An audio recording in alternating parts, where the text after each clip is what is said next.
Değerli dostlar, herkese merhabalar. Bildiğiniz gibi astroloji gündemi bugünlerde yoğun. Bazı gezegenler burç değiştirdiler ve burç değiştirdiği zaman bazı etkilenimler meydana geliyor. Ve bu etkilenimlerden bir tanesi Venüs'ün Akrep Burcu'na geçişiyle ilgiliydi. Venüs'ün Akrep Burcu'na geçişi ne demek? Bize neler getiriyor? Hayatımızdaki yeri nedir? Bundan bahsedeceğiz. Şimdi hepimizin bildiği gibi Venüs dediğimiz zaman aklımıza gelen şeylerden bir tanesi aşk, sevgi, sevgi gezegeni Venüs. Bunu hepimiz biliyoruz. Ama bu konunun iyi anlaşılabilmesi için şöyle bir nokta var. Sevginin çeşitleri var değerli arkadaşlar. Sevginin çeşitleri. Sevginin çeşitleri demek, yani siz kendinize göre bir sevgi algınız vardır. Her burcun kendine göre bir sevgi algısı vardır.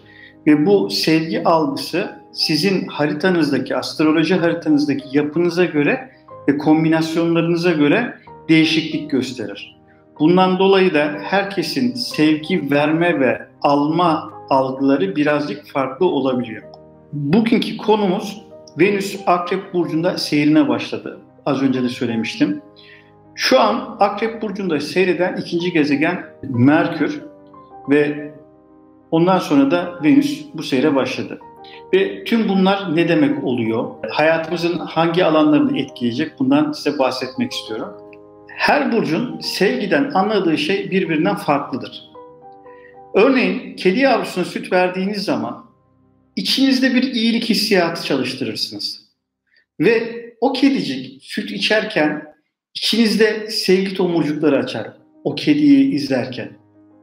Bir akrep enerjisinin, yani biz burada burçlar derken, hani Venüs akrebe geçti derken Akrep Burcu ya da Güneşi akrepte olan kişilerden bahsetmiyoruz. Akrep Burcu bir çeşit melekedir, enerjisel bir yapıdır.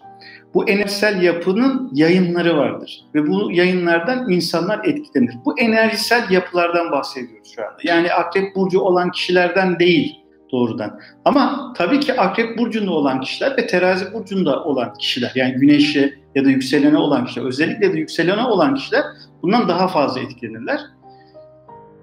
Ya da haritada aldığı etkilere göre, açılara göre yoğunluğu fazla olan kişiler daha fazla etkilenirler. Ama burada bizim bahsettiğimiz kişiler değil, tamamen bu enerjisel yapıdan bahsediyoruz burada.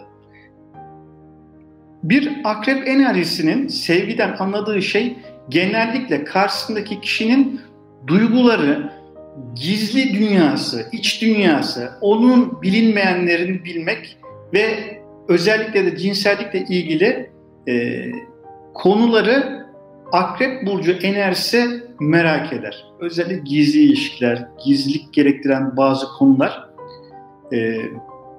Onun anlayışı bunun üzerine, yani akrep enerjisinin anlayışı biraz daha bunun üzerine kuruluyken bir terazinin sevgiden anladığı şey, yani terazi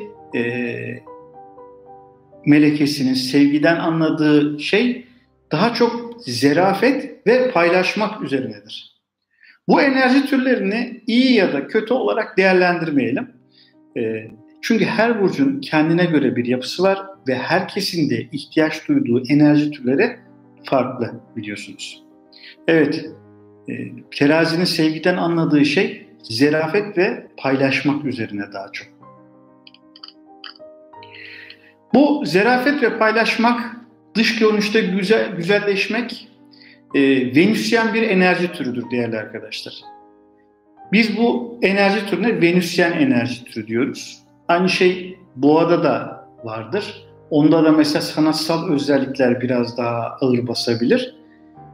Ve bu Venüsyen enerji türü şu dönemde değişimin ve biraz böyle kışkırtmaların, biraz gizliliklerin evinde.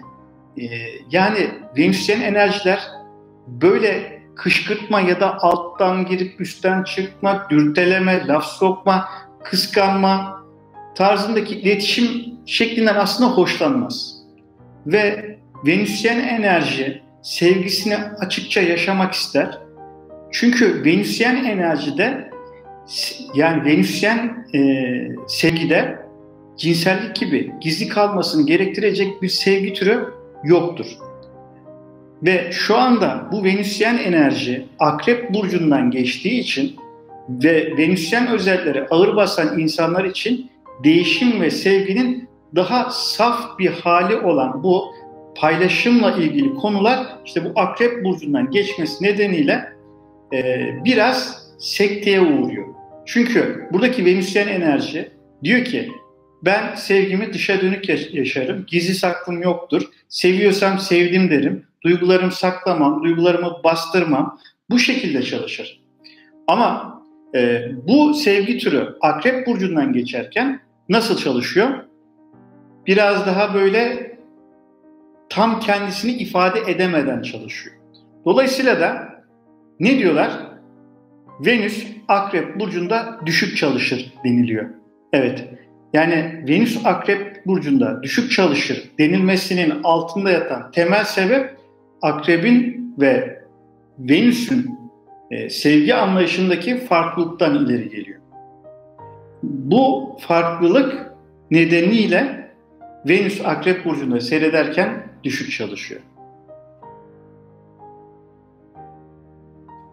Tabii Venüs Akrep burcundan geçerken sevgisel anlamda bir değişimi de tetikleyecek ve bu sevgi anlayışında bazı güncellemelere sebep olacak bazılarımızda.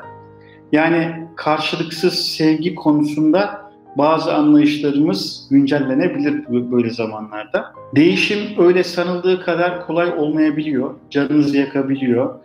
Burada unutulmaması gereken konu, değişim dedik, öyle basit olmuyor, basit olmayabiliyor.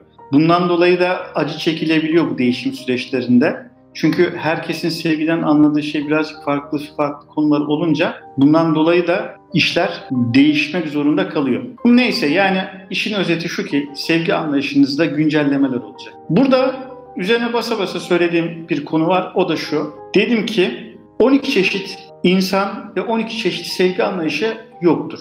Her insanın astroloji haritası kendisine has, kendisine özeldir. Bundan dolayı da kendi haritanızda gezegenlerin ve burçların aldıkları kombinasyonlarda farklılıklar olacaktır. Özellikle aşk ve sevgiyle alakalı konulardan ötürü biz bu kişilerin astroloji haritalarını çıkartıyoruz. Onlara sinastri denilen bir harita türü var. İki haritayı birbiri üzerine kapatarak karşılaştırma yapıyoruz.